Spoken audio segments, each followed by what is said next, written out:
El Departamento de Estado designa a 2 funcionarios para supervisar el síndrome de La Habana. Washington asegura que llegará hasta las últimas consecuencias. Bienvenidos a nuestro programa. Estamos conversando con el gerente general de America Severe Edward, Miguel Cosío. Muchísimas gracias por estar acá. Gracias, Juan. Gracias por la invitación.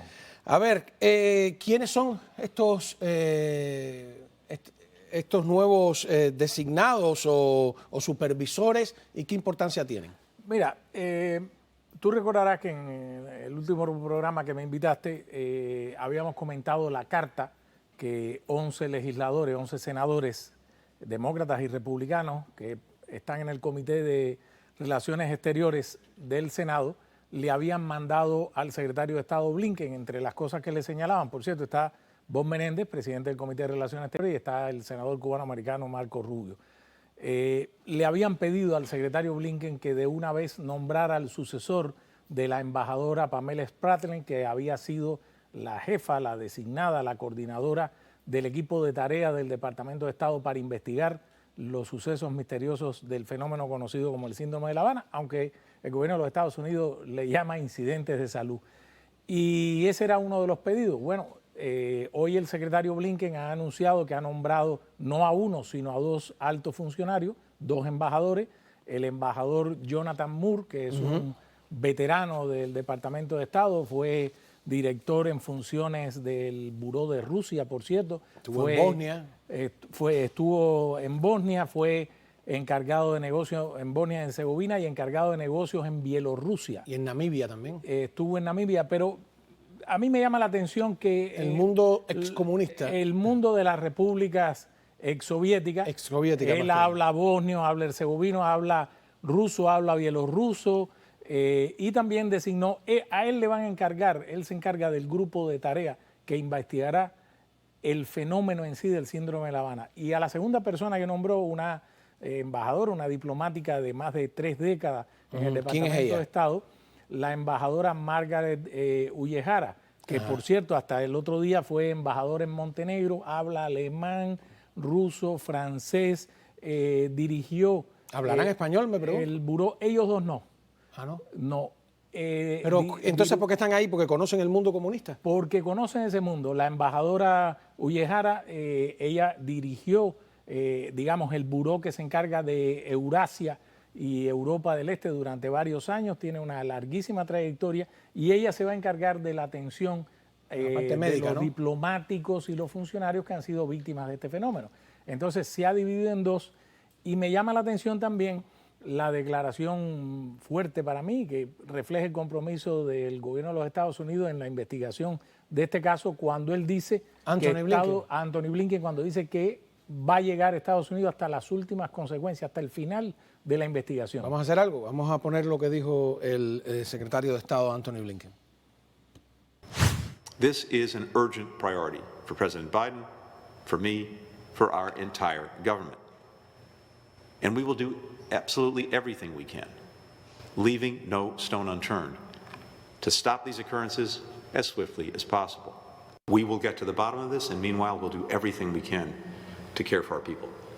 Aquí es donde yo tengo la duda que te he transmitido varias veces. Cuando ellos dicen, para que estos hechos terminen, ¿significa, puedo tener 2 interpretaciones, que todavía están sucediendo los hechos o que ellos quieren ya engavetar el caso? No, el gobierno de Estados Unidos quiere saber qué hay. Yo creo que ya, mi hipótesis es que ya saben bastante y todo tiene una dirección hacia dónde apunta la investigación. De hecho, el nombramiento de estas 2 personas corrobora más la hipótesis, o ya casi tesis, de que el gobierno ruso, por lo menos agentes rusos, estarían detrás de este fenómeno. Y la frase que me llamó aquí poderosamente la atención es que dijo, no vamos a dejar piedra sobre piedra, es decir, vamos al fondo del asunto. ¿Por qué? Porque este es un asunto de seguridad nacional, es decir, más allá de cualquier posición política o visión política hacia el mundo que tenga, esto ya es las grandes ligas, esto es un juego de equilibrios de poder en el mundo y lo importante que tiene esto es cuándo se produce este anuncio. Los senadores cubanoamericanos y los senadores integrantes del Comité de Relaciones Exteriores le habían mandado hace casi 2 semanas esta carta a Blinken y da la casualidad que el lunes y martes se produce una visita rarísima a Moscú, la visita del director de la CIA, William Burns, que además William Burns fue embajador en Rusia, lleva muchísimos años en el Departamento de Estado, ha sido subsecretario de las esferas más importantes del Departamento de Estado y no solo conoce mucho Rusia, sino que se reúne con dos personajes que es lo que uno dice, bueno, aquí hay algo.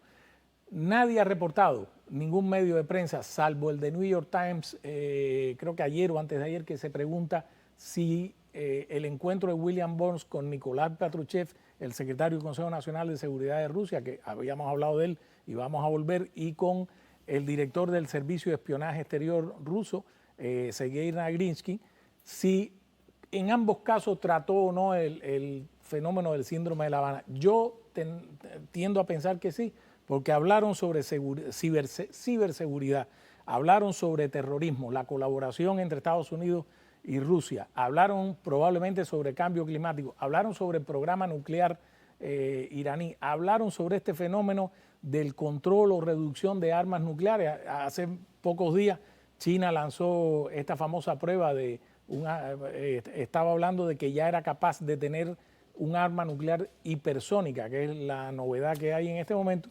Y entonces esta reunión de 2 días, que lo que han dicho, por lo menos las fuentes del gobierno, lo que han dicho es que fue una reunión de seguimiento a la cumbre que tuvieron en Ginebra en junio el presidente Joe Biden y el presidente ruso Vladimir Putin.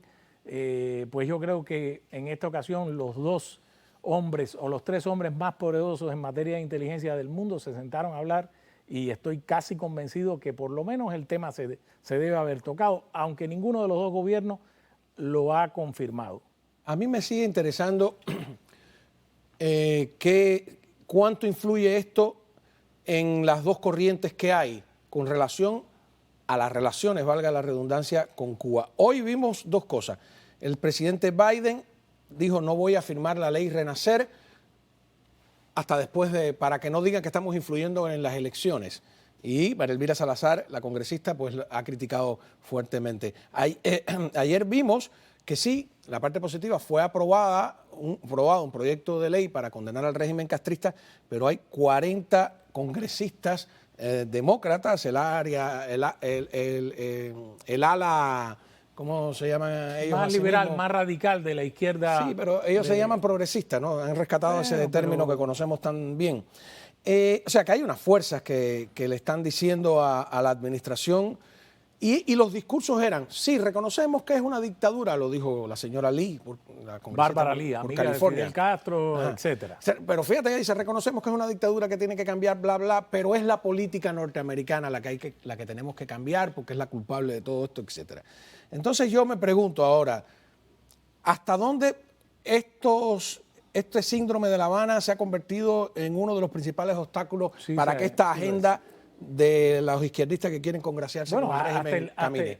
Mi interpretación de los hechos, por lo que hemos visto en los 9 meses de administración, desde enero hasta la fecha, 10 meses, es que seguramente, claro que sí, el fenómeno del síndrome de La Habana ha obstaculizado cualquier intento, incluso dentro del propio gabinete del presidente Biden, de avanzar en la relación. Número 2, después del 11 de julio, yo tuve la oportunidad de preguntárselo y así lo manifestó el consejero de Seguridad Nacional, Juan González, lo dijo, las cosas cambiaron, fue la frase que dijo, las cosas cambiaron después del 11 de julio, hay que ver qué pasa el 15 de noviembre. Pero volviendo a tu pregunta, de esos 40 legisladores, la paliza fue tremenda, es decir, más de 300 congresistas norteamericanos votaron a favor. Ellos son solo el 11% del Congreso. Entonces, es importante porque eso refleja que hay 2 señales. Primero, no hay una política de condena y de mano dura hacia el gobierno de Cuba. Ahí siguen estando las sanciones.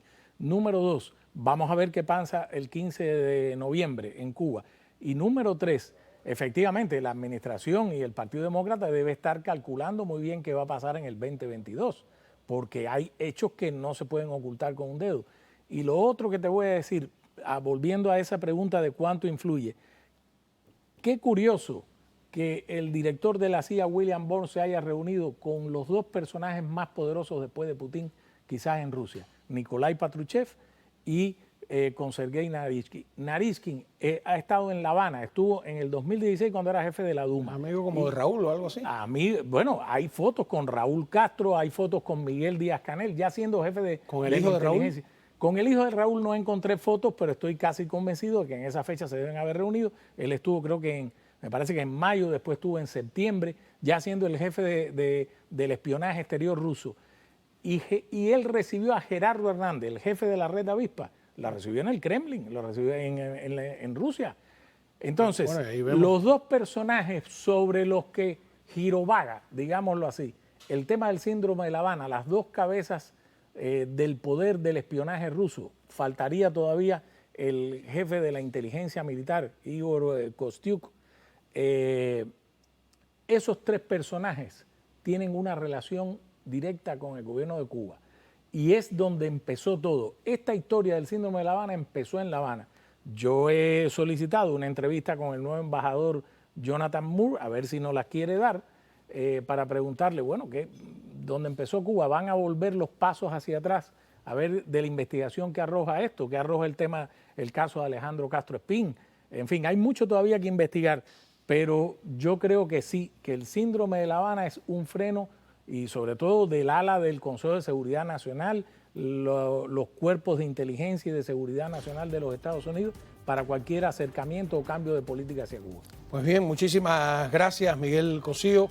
Vamos a ver qué es lo que ocurre, porque sigue siendo un misterio, técnicamente hablando, ¿no? Y con ese misterio a cuestas es muy difícil restablecer relaciones plenas con La Habana. Sobre todo el tema de reabrir, que es el tema que está en el telón, sí, reabrir los servicios consulares o la embajada. ¿Cómo tú lo reabres si todavía... Aumentar el cuerpo diplomático, al primero que te diga me duele la cabeza, ¿qué vas a hacer? ¿Lo vas a ignorar? Claro, ahí están los testimonios. Por algo han nombrado una nueva jefa del equipo de tarea. A ver, gracias Miguel. A la vuelta...